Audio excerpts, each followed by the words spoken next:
बिस्मिल्लाहिर्रहमानिर्रहीम अस्सलाम वालेकुम रहमतुल्लाहि व बरकातुहू। तो अब हम बढ़ेंगे रेस्पिरेटरी सिस्टम। रेस्पिरेटरी सिस्टम का पहला क्वेश्चन है, name the different types of alveolar cells with their functional histology.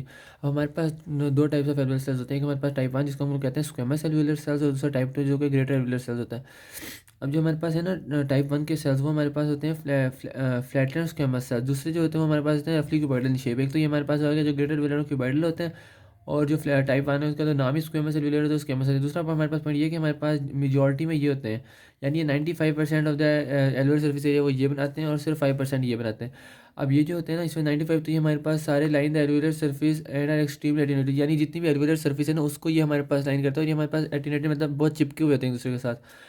और जो ये है ना हमारे पास टाइप 2 सेल्स, ये हमारे पास क्या होते हैं, क्योंकि मेजॉरिटी तो सारा हमारे पास क्यूबाइडस है, वो स्क्वेमस ने क्या होता है, तो ये हमारे पास एम्बेडेड सेल्स होते हैं, इसलिए हमारे पास कम अमाउंट में प्रोड्यूस होते हैं। और ये हमारे पास ऑक्लूडिंग डेस्मोसोम्स और ऑक्लूडिंग जंक्शंस के साथ हमारे पास ये उनके साथ जुड़े होते हैं, इनके साथ टाइप 1 सेल्स के साथ। इसके अलावा हमारे पास है कि हैव, इनके अंदर हमारे पास होते हैं ये ऑक्लूडिंग जंक्शन होते हैं, अभी मैंने पढ़ा।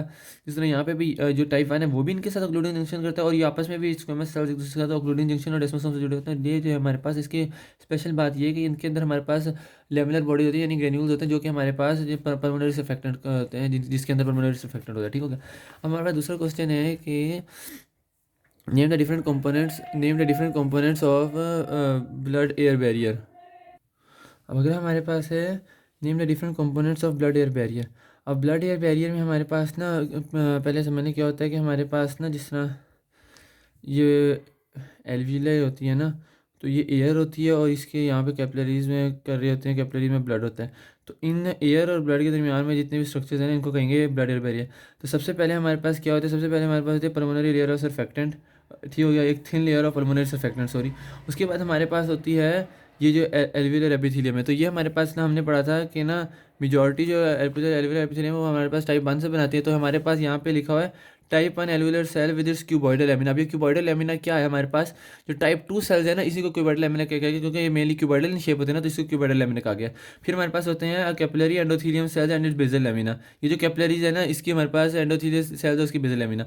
अब हमारे पास ना जो बेसल लेमिना होती है ना इनकी टाइप 1 एल्वियुलर सेल्स की और इसकी हमारे पास फ्यूज होती हैं। यानी हमारे पास इंस्टेड के ये यूँ हो कि यहाँ ये हमारे पास क्यूबॉइडल सेल्स है, फिर ये इसकी बेसल लेमिना, फिर ये एंडोथेलियम सेल्स की बेसल लेमिना, ये क्यूबॉइडल अगर ये वो सॉरी टाइप 1 एल्वियोलर सेल्स है, और ये हमारे पास एंडोथेलियम सेल्स है, तो इन दोनों की बेसल लेमिना एक दूसरे की तरफ फेस करके फ्यूज़ हो जाती हैं। तो इस तरह ही हमारे पास होता है।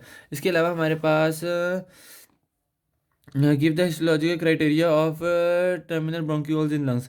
अब हमारे पास जो टर्मिनल ब्रोंक्यूल्स है ना उनको हम लोग कैसे आइडेंटिफाई करेंगे, तो उसका ये कि सबसे पहले उसकी जो डायमीटर है उससे कि हमारे पास डायमीटर 0.5 है हमारे पास मिलीमीटर, या उससे लेस होता है। दूसरा हमारे पास ये कि इनके जो एपिथेलियम हमारे पास होता है simple cuboidal epithelium along with ciliated होती है, जो कि हमारे पास along with some non ciliated cells. ठीक हो गया। और तीसरा हमारे पास नॉन सीलिएटेड सेल्स को हम क्लारा सेल्स कहते हैं, और तीसरा हमारे पास पॉइंट ये है कि गॉबलेट सेल्स इनके अंदर प्रेजेंट नहीं होते। ठीक हो गया। अब हम लोग अगर देखें ना रेस्पिरेट, अब एक और इसी तरह का सवाल आता है जिसको हम लोग जो ये है हमारे पास के microscopic structure of respiratory bronchioles.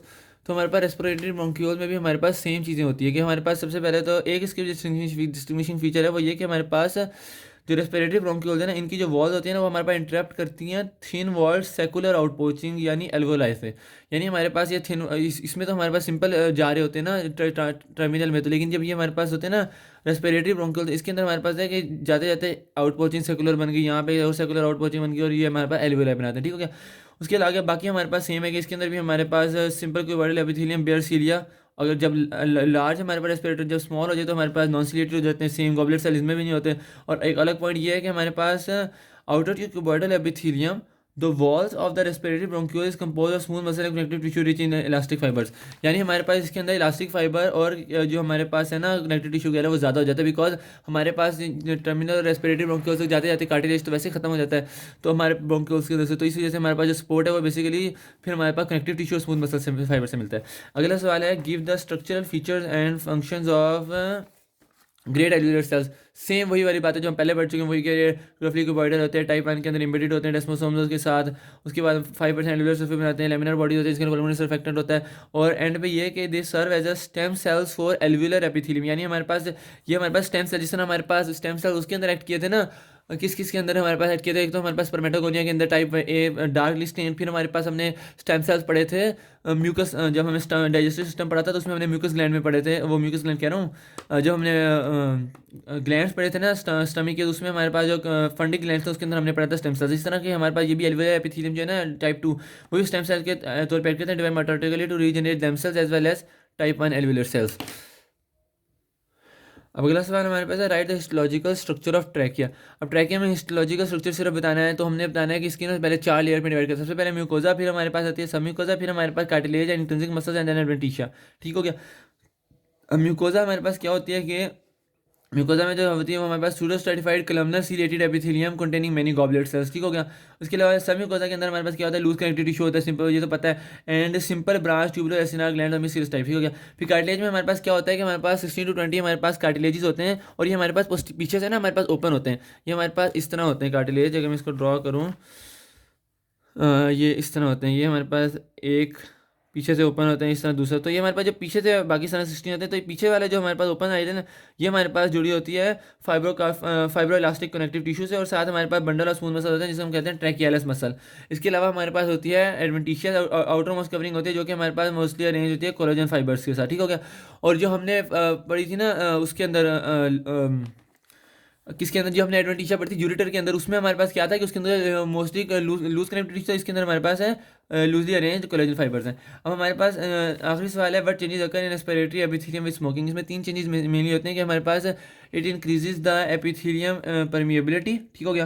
क्योंकि हमारे पास जब वो डैमेज होती है तो हमारे पास परमिएबिलिटी इंक्रीज होती है, जिससे हमारे पास एडिमा के चांसेस बढ़ जाते हैं। फिर हमारे पास क्या होता है कि सर्फिस एरिया डिक्रीज होता है, बिकॉज एल्वियोलाई जो है वो हमारे पास डैमेज हो जाते हैं। और तीसरा हमारे पास होता है कि जो म्यूकस प्रोडक्शन है ना वो इंक्रीज हो जाती है, जिससे हमारे पास जिसको हम लोग उर्दू में बलगम कहते हैं, वो ज़्यादा प्रोड्यूस होता है स्मोकर्स के अंदर। और उनको मतलब उनका जो अक्सर जो चेस्ट है वो हमारे पास वो होती है, पकड़ी हुई होती है जिसको हम कहते हैं, वो हमारे पास मतलब ख़राब होती है म्यूकस की वजह से, बहुत ज़्यादा म्यूकस प्रोडक्शन की वजह से। तो ये 3 मुझे मिले, लेकिन ये इनफ मतलब मुझे नहीं पता है नहीं, मैंने काफ़ी और सर्च करने की कोशिश की, मुझे नहीं मिला। अगर किसी को इसके अलावा पता है तो प्लीज़ कमेंट में ज़रूर बता दें। अस्सलाम वालेकुम रहमतुल्लाहि व बरकातहू।